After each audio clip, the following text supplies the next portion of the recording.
presented to you now is a teaching given on 7 levels in preparation for the Brotherhood of Light, to be delivered for the quickening of the people of light.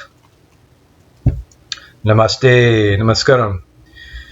Within the Book of Knowledge, the Keys of Enoch, Key 108, we read, "This will be a time when the pyramid of infinite love will call forth the children of light and say, I call thee to my abiding place within other worlds of light.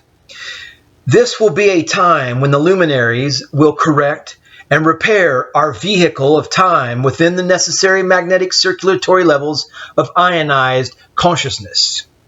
This will be the time of making of a new people within new matter energy bodies who will reign in other fields of glory.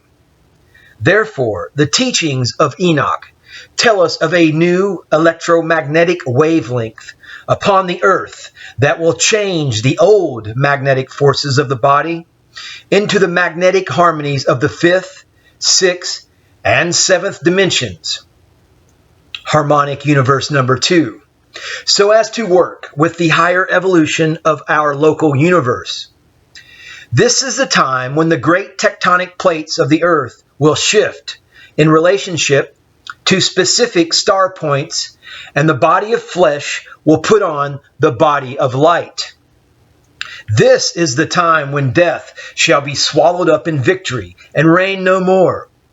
And there will be great lights, and these lights will be our fathers who tell us, Rejoice, O children of righteousness, for you have been glorified in the eternal splendor of the Zohar forever.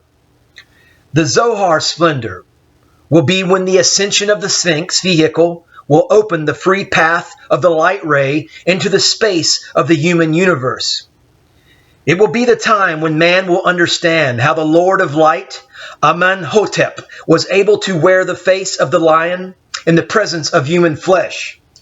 It will be a time when righteous mankind will wear the face of the Lion of Judah as he ascends to Kesil-Orion and the name of the living son of David the Christos.